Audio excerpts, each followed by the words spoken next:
By this point, the Coliseum was now 30 years old, and a nationwide arena renaissance was underway, transforming venues from simple grandstands into immersive, revenue-generating entertainment experiences. Seattle Center Coliseum was quite outdated, only having a 13,000-seat capacity, and having been built on the outset of professional sports arenas, its age was showing.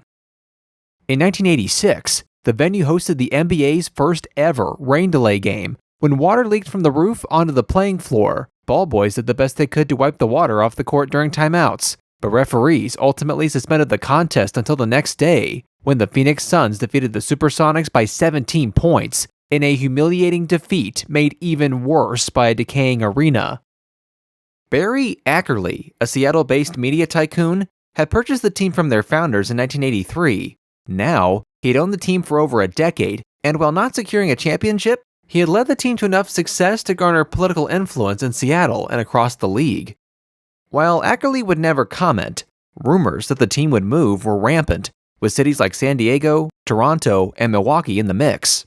Once game attendance began to rebound as the team found new success, Ackerley became more vocal, squashing rumors about relocation, pledging to keep the team in Seattle and build a replacement venue. He went as far as to buy land in the Sodo neighborhood near the Kingdome, hoping to take advantage of the infrastructure and facilities near the stadium, but the city refused to put up any money for a new arena at that location, citing that it would make Seattle Center Coliseum, which the city owned, effectively worthless. In addition, uncertainty surrounded the Sodo site, as the Seahawks and Mariners overwhelmingly hated playing at the plain and dungeon-esque Kingdome, and losing parking space would make their current situation even less optimal. Regardless, as new arenas were popping up around the country seemingly every month, the Seattle City Council eventually caved, committing $31 million in tax waivers and $2 million in infrastructure improvements. Ackerley would have to finance the rest and sell all of the building's intended 70 luxury suites in order to get the $100 million project off the ground. After the deal was announced, Seahawks management eventually backed down from their initial protests after Ackerley agreed to sign another deal saying that the new arena would be empty and unused during Seahawks home games, and that the SuperSonics would construct an 1,800-space parking garage as part of the project. However, the Mariners continued to protest, and even got the MLB commissioner to speak before the city council to vocally object to the proposal. Another aspect of the deal with the city was that Ackerley would have to submit a proposal to the NHL for an expansion team. However, upon learning that the league demanded a $50 million expansion fee, exceeding the value of any existing team at that time, along with the sale of 10,000 season tickets at a record high price, Ackerley found the terms unreasonable, and so he withdrew the application, citing the impracticality of bringing a new team to Seattle under such demands. Without a second value-adding tenant, the new arena project fell apart. By 1991, the SuperSonics deal with the city was officially canceled.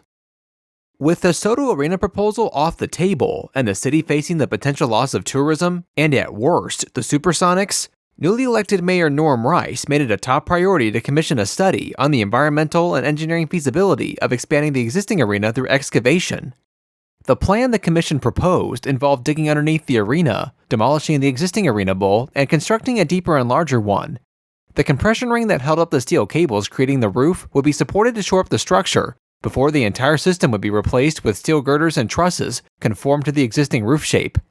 However, as part of the deal, no taxpayer funding could be used for construction, and so Ackerley and the city agreed to share revenue after the arena opened, the first public-private partnership to use such an arrangement.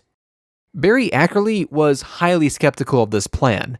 The city had wanted to use the refiguring the Coliseum approach from the start, but Ackerley believed a renovation would produce a lackluster product.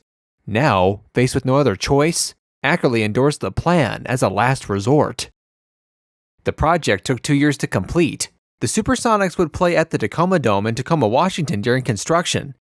While the roof was replaced, the acoustic panels that were attached to it to prevent echoing were refurbished and reused.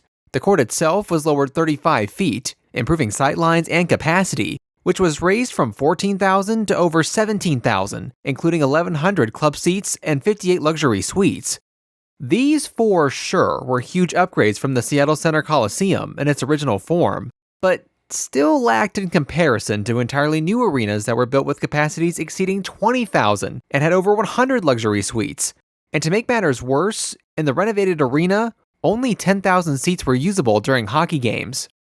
Surprisingly, this approach only required 75% of the budget of the Sodo Arena, well within the city's financing ability using municipal bonds, which totaled $74.5 million, with the SuperSonics contributing an additional $21 million. Cleveland-based Key Bank would pay $15 million for a 20-year naming rights deal that would name the venue KeyArena, whose branding subsequently became infused with the newly renovated structure. Additional funding would be used to construct a new support building, a parking garage, a new team store, and a tunnel connecting the store to the arena, bringing the total cost to $127 million. The Seattle SuperSonics made their return to Seattle on November 4, 1995, with a victory over the Los Angeles Lakers, winning 103-89. They would go on to have one of the most impressive seasons for a virtually new arena ever, finishing the 1995-96 season with a remarkable 64-18 record, led by stars Gary Payton, Shawn Kemp, Sam Perkins, Hershey Hawkins, and Nate McMillan. Despite their dominance, they lost the finals in 6 games to the Michael Jordan-led Chicago Bulls, who set a league record with a 72-10 season. The championship was Jordan's 4th overall, and his first since returning from retirement. But you couldn't have asked for more from KeyArena's inaugural year,